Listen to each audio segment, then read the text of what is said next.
प्रदूषण की समस्या। आज के युग को विज्ञान का युग कहा जाता है। विज्ञान ने हमें नाना प्रकार के सुख साधन प्रदान किए हैं, जिनके कारण हमारी धरती नंदनवन बन गई है। विज्ञान ने जहां हमें अनेक प्रकार के वरदान दिए हैं, वहीं कुछ ऐसी समस्याएं भी पैदा की हैं, जो आज भीषणतम अभिशाप बनकर हमारे अस्तित्व को ही समाप्त करने पर तुली हुई हैं। प्रदूषण भी उनमें से एक है। प्रदूषण का अर्थ है दोषयुक्त। आज धरती के दूषित वातावरण से पर्यावरण और वायुमंडल भी प्रदूषित है। मनुष्य ने प्रकृति से जिस प्रकार छेड़छाड़ की है, जिस प्रकार उसका अंधाधुंध दोहन किया है, उसी का दुष्परिणाम है प्रदूषण। प्रदूषण मुख्यतः 4 प्रकार का हो सकता है: वायु प्रदूषण, ध्वनि प्रदूषण, भूमि प्रदूषण और जल प्रदूषण। वायु प्रदूषण। इनमें वायु प्रदूषण का सर्वाधिक प्रकोप महानगरों पर हुआ है। आज जिस तीव्र गति से औद्योगिकरण हुआ है, उसी गति से वायु प्रदूषण भी बढ़ता जा रहा है। कारखानों की चिमनियों से निकलने वाले धुएं तथा राख से वायुमंडल प्रदूषित हो जाता है तथा नगरों में लोग शुद्ध वायु में सांस लेने को तरसते हैं। ध्वनि प्रदूषण। आज के महानगरों में वाहनों, मशीनों और कल कारखानों के शोर के कारण ध्वनि प्रदूषण भी बढ़ता जा रहा है।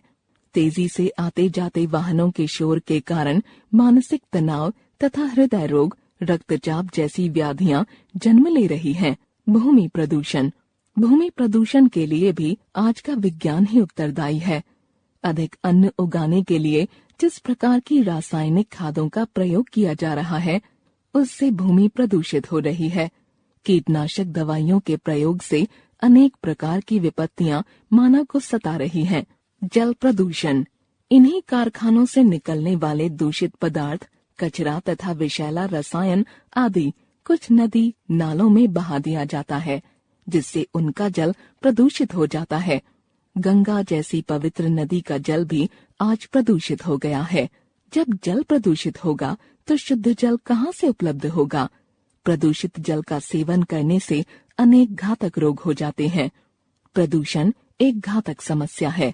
जनसंख्या की अधिकता तथा इसके लिए आवास की समस्या को हल करने के लिए वृक्षों की जिस प्रकार अंधाधुंध कटाई की जा रही है, उससे प्रकृति भी नाराज होकर हमसे बदला लेती है।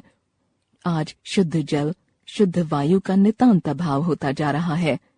वायुमंडल में मिली जहरीली गैसें एक ऐसे विष का काम कर रही हैं, जो धीरे धीरे हमारे स्वास्थ्य को घुन की तरह खाए जा रहा है। प्रदूषण से बचने के लिए अधिक से अधिक वृक्षों को लगाया जाना बहुत आवश्यक है।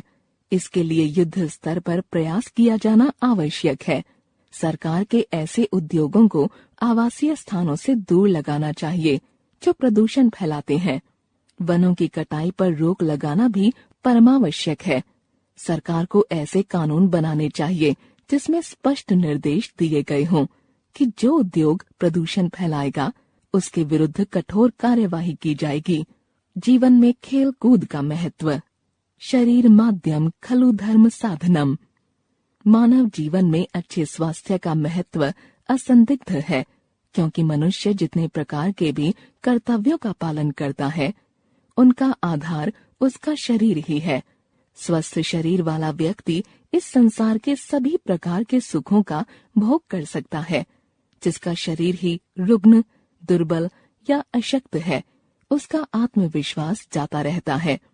वह सदा खिन्न, उदास तथा बुझा बुझा सा रहता है।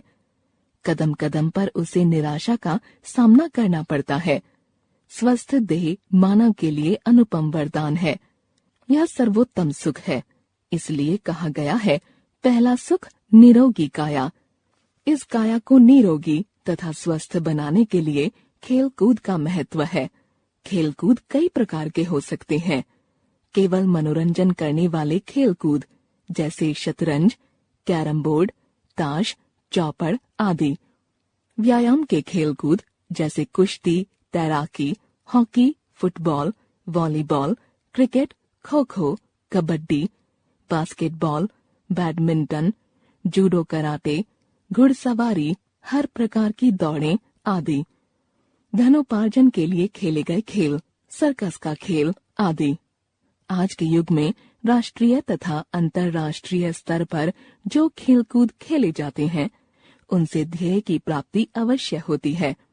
Lawn tennis, football, cricket, basketball, boxing जैसे खेलों की प्रतियोगिताओं में जीतने वाले खिलाड़ियों को बहुत धनराशि प्राप्त होती है। खेल कूद में भाग लेने पर व्यक्ति जीवन के संघर्ष और उस पर सफलता की शिक्षा भी प्राप्त करता है। जीवन में कितनी भी कठिनाइयां आएं, वह हंसते हंसते उन पर विजय पाने के लिए प्रयासरत रहता है। विश्व विजेता नेपोलियन को वाटरलू की लड़ाई में हराने वाले अंग्रेजी सेनाधिकारी से जब यह पूछा गया कि उसकी वाटरलू के युद्ध की विजय का क्या रहस्य है, तो उसने उत्तर दिया था, मैंने वाटरलू के युद्ध में जो सफलता पाई है उसका प्रशिक्षण खेल के मैदान में लिया था। खेल कूद में भाग लेने पर अनुशासन, धैर्य, सहनशीलता, मेलजोल, आज्ञा पालन, सहयोग जैसे गुण स्वतः ही विकसित हो जाते हैं।